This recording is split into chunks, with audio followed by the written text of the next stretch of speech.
Okay, we will be starting. If you're not able to hear me, please make sure that you mention that on the Q&A. There's no chat open, so the Q&A will be the go-to. But other than that, welcome to the Parent Coffee, and welcome back. Actually, we have these every month, and we kind of try to go over everything that has to do with the college process, the career process, anything that has to do with the different steps that everybody takes. Um, and so today, one of the things that we will be doing is um, go through the FAFSA updates and the scholarship process. So this has gone for a long time.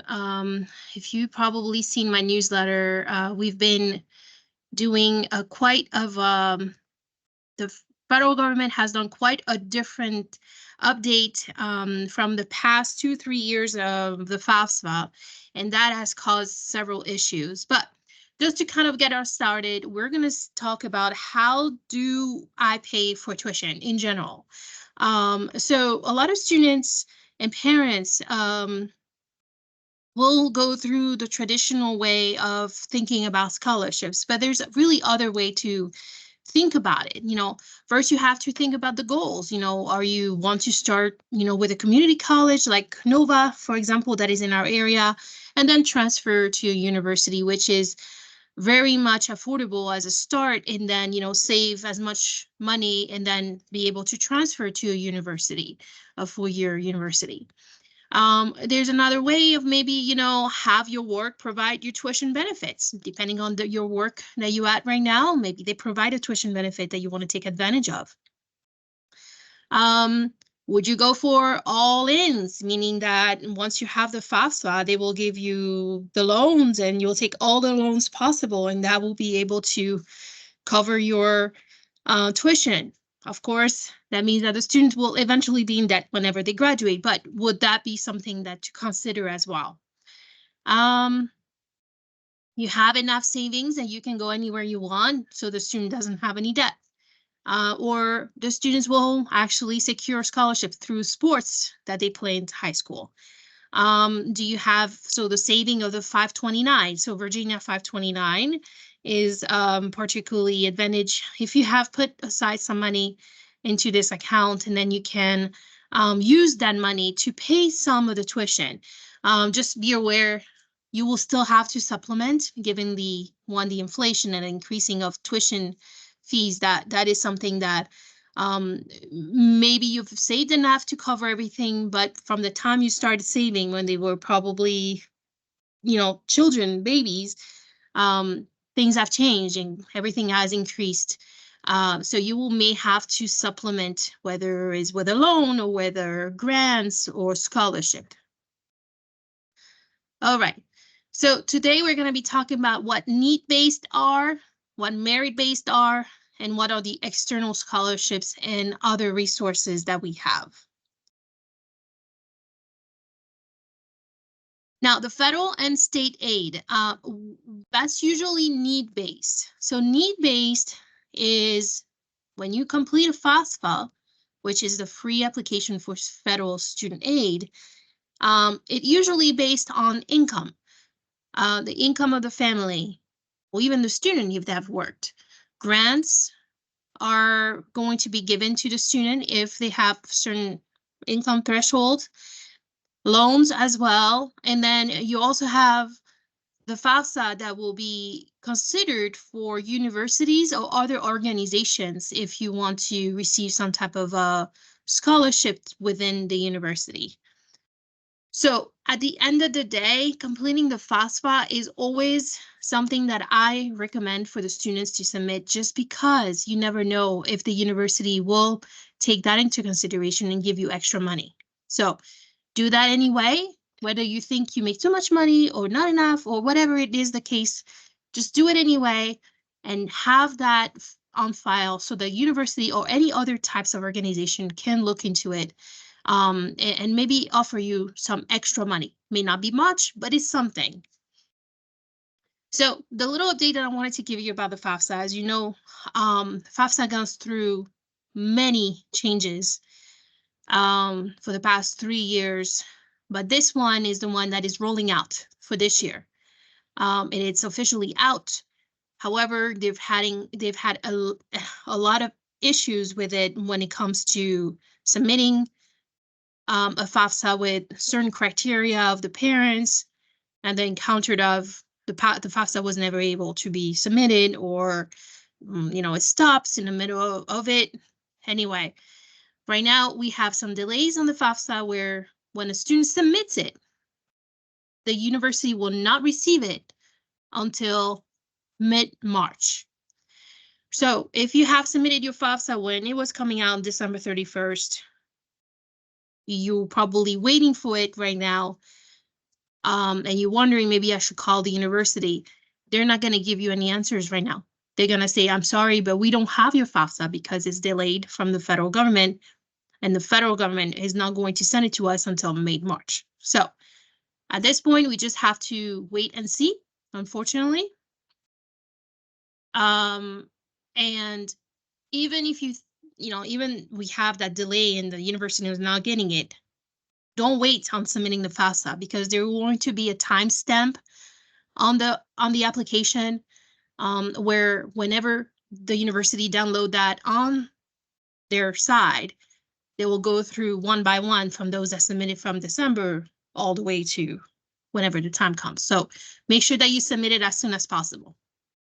And because of that, you have to shift your mind to focusing on scholarships 100% at this point. You submitted your FAFSA, you've done your work on that end. Now it's time to focus on the scholarships. Because of the delay, you don't know when everything is going to come up on time for you to actually give an answer to the university if you're committed to that one or not. So the commitment deadlines have also shifted a little bit lately. So please be on the lookout for my newsletter coming out tonight at 7 p.m. I have a link in there that is a directory of all the universities that have given updates on when their commitment deadline will be, if they've been pushed because of the FAFSA delay, or if they will remain the same. So that will help the parents, families in general, to make decision a little bit based on that time frame. If I could just jump in real quick. Sure. Hi, everybody. I'm Kevin Terry, that counseling director at Rockbridge. As Ms. Marchante was saying, it's very important to fill out the FAFSA, even if you think that you don't qualify for need-based aid. Many colleges will use the FAFSA to verify other scholarships or merit-based scholarships that the university will be giving to students. And so what's challenging about this year is, with the delay, if this had been last year, your student that's already applied to college would have their financial aid package given out at the same time or shortly thereafter of when their acceptance was. So that's created a challenge for, as Ms. Marchante said, many of our students, and some of the colleges have pushed back their deadlines. With that, some of the school-based scholarships may be held up as well. So do your best to get it in as soon as you can. Know that they use that, like we said, to verify information. And to give you an example, last year we had about 65 to 67% of our students complete the FAFSA by March. By this time last year, between March and June, that number went up to close to 75, 77%. That's the colleges telling our students, please do your FAFSA so we can give you some extra financial aid. So our students and parents are a bit of a disadvantage this year. That's why colleges have moved back. Some of the colleges have moved back their decision deadlines a little bit, because you need to know the complete picture. And that's just happening a little bit later this year. So the sooner you can get it in, the better, because they're going to be reviewed in that order at colleges. And really, once you get your financial aid information, really start leaning heavy on the colleges to explain what that is. And at private institutions, it might be going a little bit different, but know that there's ways to work with private institutions on scholarships and funding. So sorry to interrupt. No, that's fine. That's fine. Just as a recap, quick reminder, I'm seeing some raised hand. We're going to be answering the Q&A questions at the end. So all the questions, please put them in the Q&A. And we'll make sure that we answer those. So to kind of recap right now, the financial aid, what FAFSA is, if you haven't follow the previous parents coffee that we talked about, we've done one just on FAFSA. You know, this is where you input your financial situation and then you apply that the college you're applying to. So on the FAFSA, you have about 20 colleges you can add to. So one application, 20 universities that will receive it. And so the way to do it, if you haven't done the FAFSA yet, you have to create an account using the FSA ID. FSA ID is basically electronic signature. One parent has to have it and one student has to have it, 2 different username and passwords. Once you do that, you can apply for the FAFSA. You go through the 24-25 application cycle. The other thing is what you can receive based on your income could be grants. So grants can be Pell Grants, can be other type of grants that are also given out from Virginia. And those are, we technically say, free money in the sense that we don't have to pay back, right? So for this year, 24-25 academic year, Pell Grants max are $7,395 for the year. So when this is for the year, that means that they're splitting it. In the fall, you'll get a chunk, and in the spring, you'll get another chunk. If you're taking summer courses, there will be another chunk added to it. They usually call that the summer Pell Grant. So that will be another added bonus. Student loans. So these are borrowed money. Obviously, you have to pay back. There are different federal student loans. You have the subsidized loan that is actually subsidized by the government. So all the interest are paid by the government while you're in school, and you start paying back and paying the interest on your graduation day of the bachelor. So 4 years later, roughly. You have also the unsubsidized loan, and which one? These ones are the ones where you accrue interest right away. You have to pay back right away. The interest right now for unsubsidized, they're about 6%. So if you want to go back into seeing a little bit more details, I can send you the link for this. Work study. Work study basically is for students that are eligible for Pell Grant, and they can actually work on campus. If they find a job, they go through the financial aid office at their campus, and then they are giving a work study. That money will go directly to their bank account. It's kind of like a real work. It's not considered going toward tuition. It's just an additional help for the student. You also have Virginia State Aid.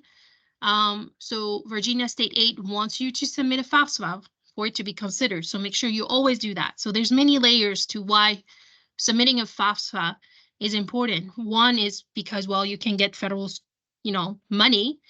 Second is because you can get state money. And third, because you can get also scholarships from the university because you submitted a FAFSA, all of this. So that's why it's important. And institutional aid, so scholarships coming from the university. Now, you also have some universities, UVA, for example, that will ask you to submit a CSS profile. This is independent from the FAFSA. It's actually coming from the College Board. It's very similar in the way, in the input of the data that you put into the form, but it's a little bit more deeper. They ask you for even bank account information and all of that. So, and then there's a fee to it. I think it was $25 if I remember. So this is a requirement from these universities. So it's important that you complete those. All right, now we go to merit aid. As the title says, it's based on academic. So your GPA, also test scores sometimes depending on the type of scholarship.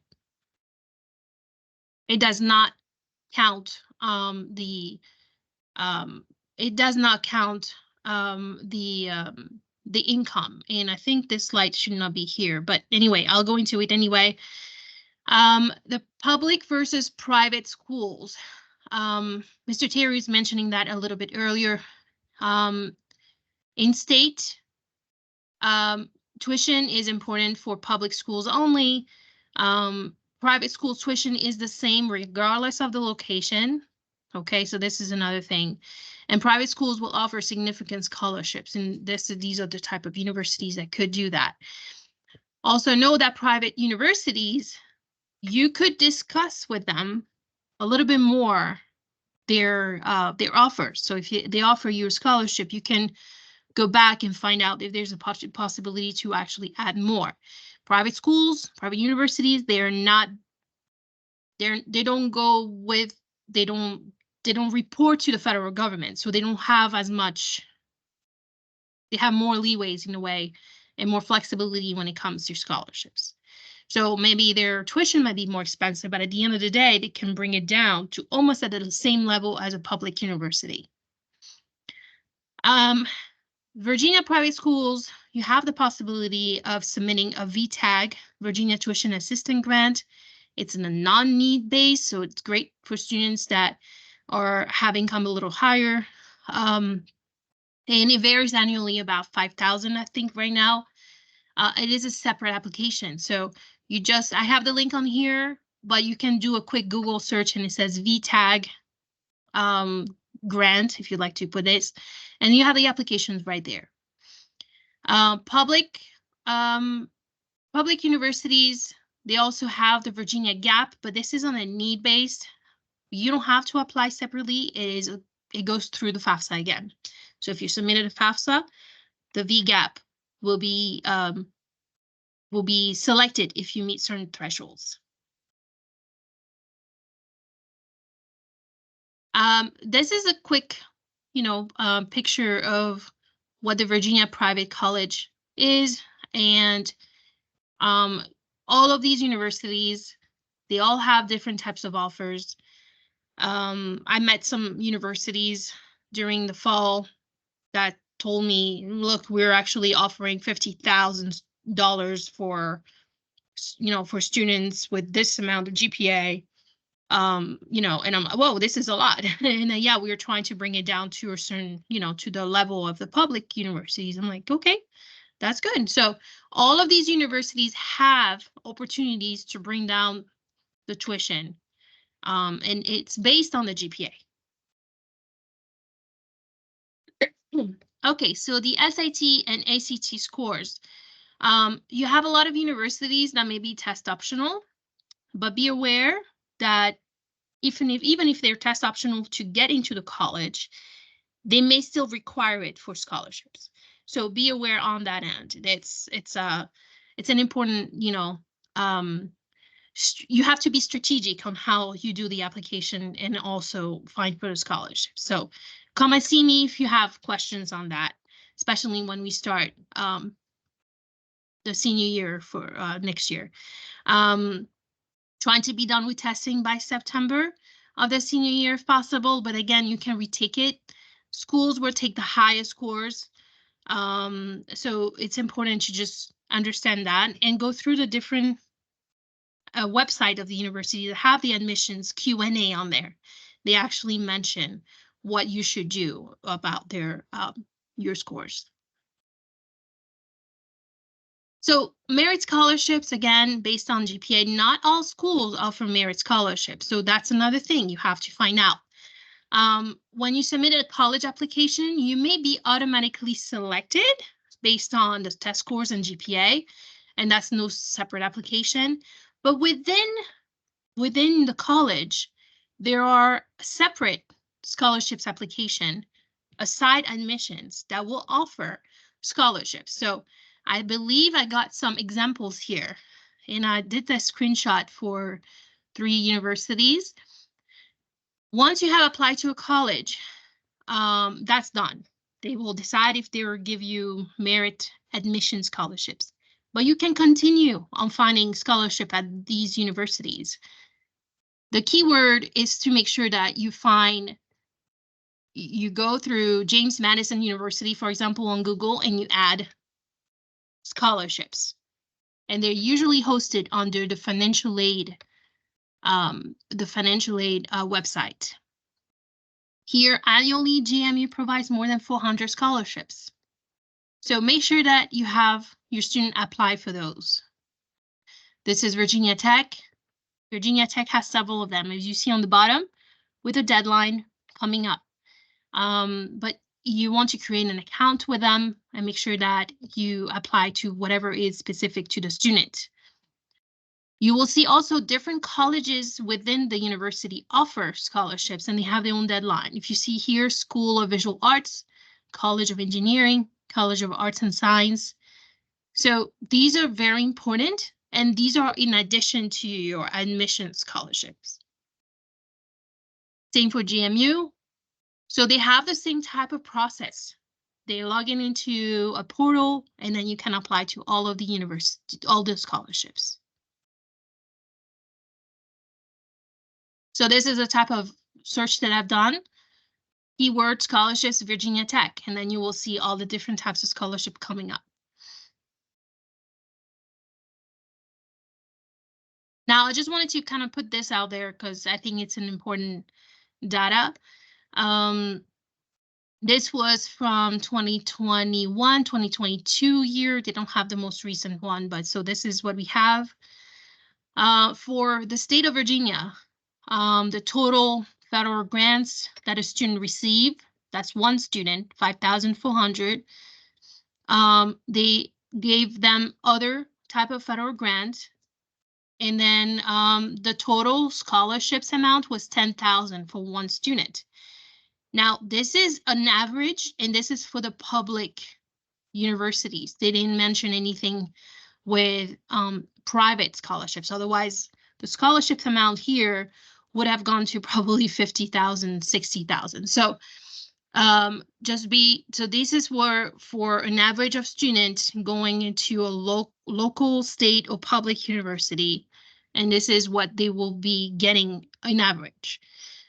That is why it's important to keep looking for scholarships to kind of, contribute to the tuition, in order to pay for the tuition. Okay, and this is where we say add special scholarships. So for those that have students in the rising seniors, be on the lookout next year for special nomination from by our school counselors. We have the Pempling Leadership Award given by Virginia Tech, and then we have the Thomas Jefferson Scholars by UVA. So around November and January, you want to look out for those emails coming from me. You'll see these information. There's some junior scholarships, and I kind of did this screenshot right there. Niche gives out a lot of scholarship for no essay scholarship, so this is very appealing to students because they don't have to write another essay. And then keep looking through the different types of scholarships. And again, I've done a Google search on this, and I looked for those that are legitimate, of course, websites. But these are the most important juniors. So when I say juniors, meaning that you apply for it, let's say you get it, they will apply the money for when you graduate from high school. So it's on hold until you graduate. And then you have regional scholarships. So you have Richard Bland, Promise Scholars. You have all these University of Louisville, Shepherd's University. So all these are regional, but there's way more than that. They change every year, and sometimes they're added last minute. So in addition to the federal money that you may be receiving, you want to keep on looking for scholarships. For Nova, you can complete the FAFSA, of course. They have their scholarship cycle between January and February, so it's going on right now. Apple Credit Union, apparently they give out a lot of scholarship for students that go to Nova. Virginia Commonwealth Awards as well. It's another type of award that can be given to students. And then they give out grants to students that are transferring to a four-year university. We see that a lot with Nova, with students going to Nova, going to GMU. And then we have the scholarships that are giving out for sports. So any universities that are Division I and Division II, they can receive scholarships that are sports related. For that, I highly suggest that you do that now if you have juniors going into wanting to go into sports. Register, create an account with the NCAA Eligibility Center.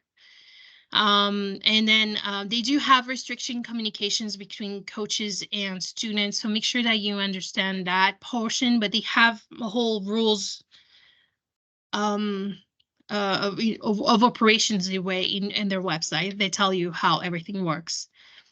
Division III schools, they cannot give out scholarships that are sports related, but they will give scholarships that are academic related. So you can talk to the coach, no issue. And everything is on the website.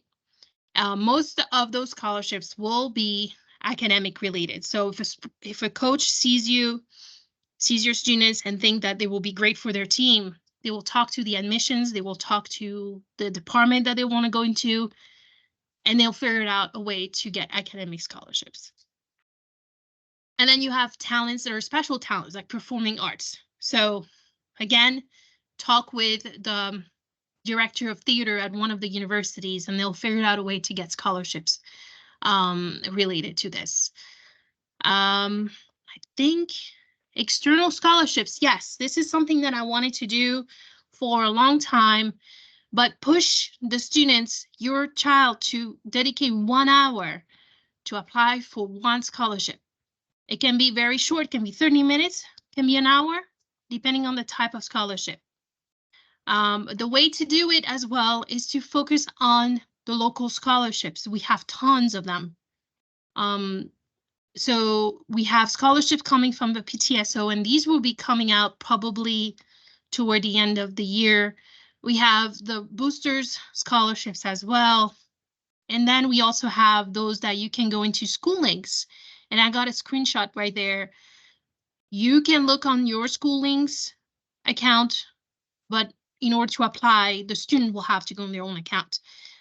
So click on finances and you'll see all the scholarships that are available and your district posted. These are particular scholarships that organization want our students to apply. And there are different, different other scholarships based on religion or civic engagement. And then of course, again, talking about if your own company has your tuition benefits that can pay for the schooling of your child. Okay, I am going to exit this. Hopefully I'm able to see the question on my end. Okay, do you have any questions? Yes, you can go ahead and put it on the Q&A, please. That's how I'll be able to see it.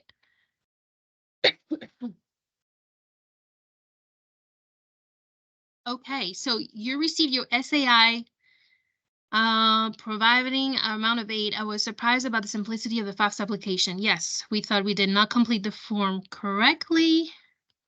Is FAFSA a yearly application? Yes, you have to renew your FAFSA every year. And no, it is not too late to apply for scholarship for seniors. Not at all. You have a lot of scholarships that are coming up right now with deadlines of actually several of them coming up this weekend. I mean, it's an ongoing thing. You can be accepted to university and still apply to a scholarship. So no, it's never too late. And you can apply to scholarship on a yearly basis as well. Doesn't have to stop as your first time entering in college. But the FAFSA has to be renewed every year. We are crossing our fingers that next year opening will be again October 1st and not later, so that way there's no delays. But we are hoping that, yes, it is a yearly process. Whenever you apply to FAFSA, they give you the amount for the year, and then you have to redo it again. But your information from the previous year will be there, so it's just a matter of kind of like updating the information at that point.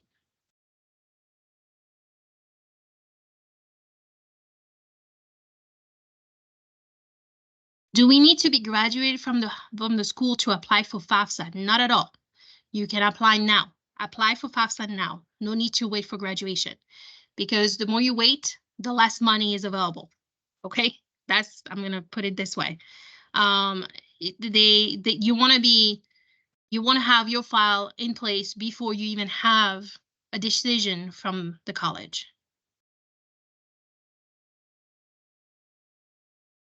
Okay, is there any other questions?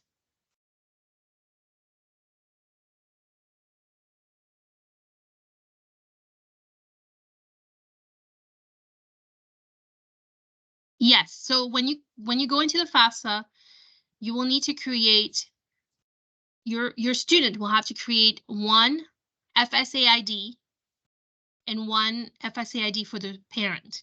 You're not creating two FAFSAs, you're creating two FSA ID. It's an identification. Once you have that identification, you can go ahead and sign into the FAFSA. So it's only one FAFSA, not two. Two signatures, two FSA ID, yes. Hope that's clear. If you have any questions about the FAFSA, or even if you want to submit the FAFSA without making any mistakes, come and make an appointment with me. I have my email on the screen here, and we can go together. We can even call your student in, and then we go through every steps. So can you please elaborate on the CSS profile? Do we need to do this before applying to FAFSA? No. So the CSS profile is another form, but it's given out by College Board. If you're familiar with College Board, they're the one that put out the SAT or the AP testing. They also provide a CSS college students. I'm sorry, I forgot the acronym, but it's basically another income eligibility determination form that the College Board determines on their end. It's a private entity, but some universities, highly selective universities, so UVA is one of them, will require the CSS profile to be submitted in addition to the FAFSA. And you can do the CSS profile at any time as soon as it opens. It doesn't have to be in conjunction with FAFSA. So both of them are independent. As soon as the CSS profile is open, you can submit it. And then whenever the FAFSA is open, you can submit it as well.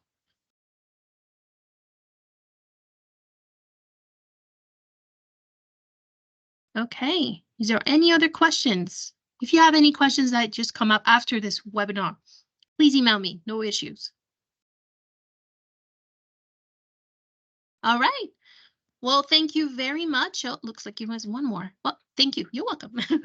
So we'll have another one of those meetings next month, and I believe we'll be talking about once you are admitted to a university, what are we doing? What's next? So looking forward to have our coffee again, and I'll have this recorded, and I'll have the slides up during our newsletter as well. Oh, one more. Do we need to be accepted by JMU or any other universities and then apply for the FAFSA? No.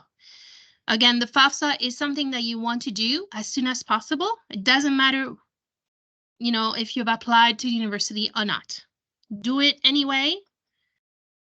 Even if you are thinking to apply to a university maybe 2 or 3 weeks later, do the FAFSA right away. All you have to do is just go back to the FAFSA and add the university whenever you think you want to go whenever you decide you want to apply. So you don't have to be accepted to submit the FAFSA. Do that as soon as you can. Okay? All right. Well, thank you so much for being here. Bye-bye.